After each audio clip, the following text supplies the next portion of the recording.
Morning friends. Nayanadevi Nagapooshani Amman கோயிலுக்கு காலையில் நாங்கள் ஒரு 11 மணிக்கு அங்கே போய் சேர்ந்துட்டோம். படகுல போய் இறங்கி கோபுரத்தை தரிசித்து கொண்டே உள்ளே போயிட்டோம்.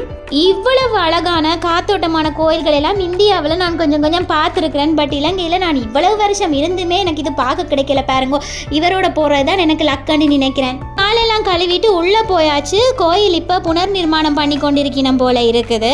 சரி, அங்கே போய் ஏதாவது நேத்தி வெப்பம், ஒரு வருஷமாக குழந்தை வரையிலே, அதனால நல்ல நேத்தியோண்டு வச்சாச்சு. அடுத்தது அக்காவே சொல்லிட்டீங்கன்னா வாங்க நாங்கள் பந்தியில் சாப்பிடுவோமாண்டு. நான் இந்த கீழே உட்காந்து சாப்பிட்றதுக்கெல்லாம் கொஞ்சம் கஷ்டப்படுற ஆள். ஆனால் போனால் என்ன டேஸ்ட் தெரியுமா, உண்மையாக செம்ம டேஸ்ட் அந்த சாப்பாடு. அதுக்கப்புறம் இந்த பைனாப்பிள் பாயாசம் கொண்டு ஊற்றினாங்க பாருங்க. கோயிலில் நான் இப்படி சாப்பிட்டதே கிடையாது. இவர் சொல்லிக்கொண்டே வந்தார், கோயிலில் நீ நேத்தி வச்சு கும்பிட்டியா இல்லையோ, நல்லா சாப்பாட்டை மட்டும் ஒரு கை பிடிச்சான்ட்டு. அங்கால பக்கம் இந்த பௌத்த கோயில்கள் எல்லாம் இருக்குது. இவருக்கு பார்க்கணும் மட்டும் சரியான ஆசை. ஓட்டோவில் போயிட்டு அடுத்த